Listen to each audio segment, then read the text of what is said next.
네, 안녕하세요. 지대한 코리아 남영 기자입니다. 안녕하세요. SNS 시스템 김도희입니다. 네, 오늘은 신영빈 기자와 함께 폴란드 공고에 납품된 FA50에 대해 이야기를 나눠보도록 하겠습니다. 네, 안녕하세요. 안녕하세요. 네, 안녕하세요. 전자산업팀에서 로봇 담당하고 있는 신영빈 기자입니다. 네, 굉장히 긍정적인 뉴스가 오랜만에 나왔는데 간단하게 이제 FA50에 대해서 소개 좀 해줄 수 있을까요? 예. 이 FA50 파이팅 이글이라고 불리는데요. 요거는 앞서 카이랑 미국 록히드 마틴이 이제 공동 개발한 훈련기 T50이라는 골든 이글을 개조를 해서 만든 거고요. FA50이라는 이름은 FA가 다 뜻이 있어요. F가 파이터, A가 어태커, 그래서 전투기, 공격기를 이제 의미하고요.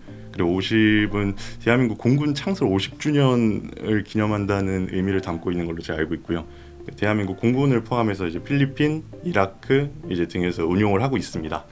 FA50GF라고 이번에 이제 나왔는데, 요거는 FA50 경전투기에서 이제 폴란드 수출형 초도 보급형 모델로 만든 제품이고요. 총 48대 중에 12대를 FA50GF 이걸 올해까지 납품을 하기로 했고, 초도분 이후 36개는 FA50PL 전용 모델로 이제 개량을 해서 2025년부터 2028년까지 인도할 예정입니다. 우리나라의 전투기가 이제 폴란드 상공을 날았다 이러면서 엄청 뉴스가 많이 나오던데, 저는 사실 잘 이런 부분을 잘 몰라서 이게 이렇게 주목받을 만한 이슈인가요? FA50GF 1, 2호기가 이제 폴란드 국군의 날을 기념해서 현지에서 처음 비행을 이제 마친 것이 굉장히 큰 화제가 됐는데요. 유럽 시장에 처음 진출한 데뷔전이거든요. 이런 의미에서 굉장히 가슴이 뭉클해지는 그런 의미가 있고요. FA50GF가 이제 민스크 공군기지에서 이륙을 해서 이제 폴란드 수도 바르샤바 상공을 날았고 그 성능을 입증했다라고 이제 뉴스가 나왔는데, 이제 폴란드 공군이 보유한 이제 미그 29라는 제품이랑 이제 SU-22라는 전투기가 있는데, 요거를 이제 FA50으로 이제 교체하는 상황을 표현을 했거든요. 이번에 비행을 하면서 이제 그것도 굉장히 의미 있게 다뤄졌습니다. 미그 29가 편대로 이제 등장을 해서 이제 미그 29가 편대를 이탈하는 이런 장면을 연출을 해서 이것도 굉장히 인상적이었다고 볼 수 있는 것 같아요. 폴란드가 이제 러우 전쟁 이제 이후에 올해 국비 예산을 이제 나토 최고 수준인 GDP 4%까지 확대를 했고요.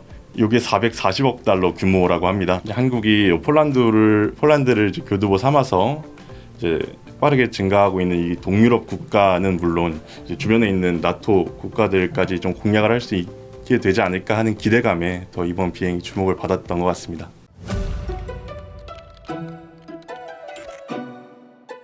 확실히 근데 폴란드가 한국 무기에 되게 좀 만족을 많이 했었던 것 같아요. 전차도 그렇고 계속 우리 쪽 무기를 사 가는데 한국 쪽에 좀 긍정적인 것 같긴 하네요.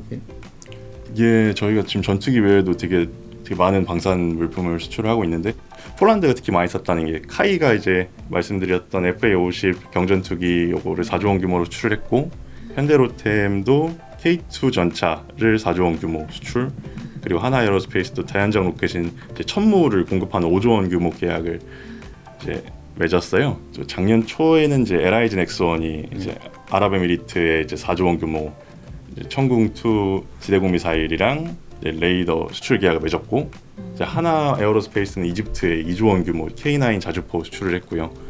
이 통계에 따르면 좀 이제 한국 방산 수출이 2017년부터 2021년까지 세계 시장에서 점유율 2.8% 정도로 세계 8위 정도라고 하거든요. 높네요.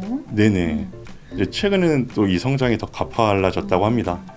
그동안 이제 방산 수출액이 2020년까지 연평균 30억 달러 수준이었는데 70여 5천만 달러로 증가했고, 작년에는 또 잇따라 방금 말씀드렸던 대규모 무기 수출 계약이 성사가 되면서 지난해 실적은 이 3배에 가까운 24조 원을 돌파했다고 합니다. 이게 그 800억 원이라는 게 정말 딱 전투기 한 대의 값이 아니라 뭐 거기에 뭐 이전에는 뭐 다른 부대 비용들도 들어간다고 하던데. 이게 별도일 거예요. 납품을 할 때 보안 이슈도 있고 그런 운영 이슈도 있고 하다 보니까 특정 업체 아니면 특정 기업이 가서 얘를 관리를 해줘야 돼요. 그러니까 폴란드로 이게 넘어갔다고 해서 폴란드 기업에서 얘를 수리하거나 이런 건 거의 불가능할 거예요. 그러면은 한국 업체가 가서 출장을 가서 아마 수리를 할 거거든요. 그럼 그거에 따른 출장비라던가 수리비를 따로 청구받을 거거든요. 운영유지 보수 비용이랑 그리고 무기가 업데이트되거나 새로 무기 업데이트가 추가가 되면은 그거에 따라서 그 업데이트 비용을 다 따로따로 받아요.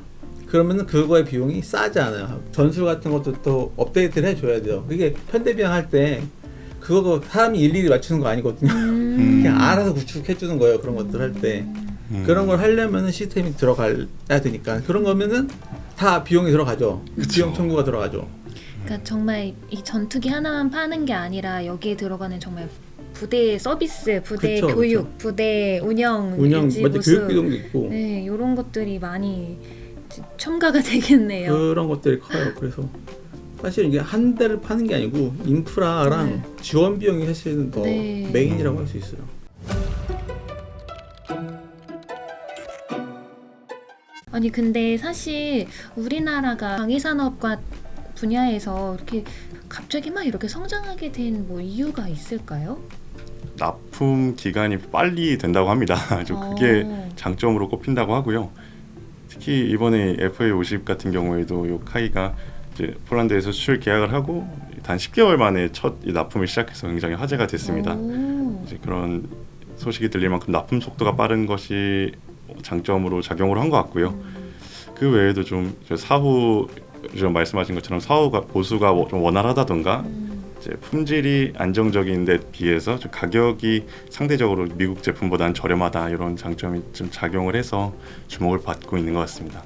그래서 뭐 인상적인 건 혹시 없었어요? 자료 받은 것 중에서? 미국 수출을 계획하겠다는 내용이 계속 와요. 예. 아 진짜 목표가 진짜 명확하네요. 예, 목표가 명확합니다. 예, 미국 시장에 진출하겠다는 좀 결의를 계속 이어오고 있고요.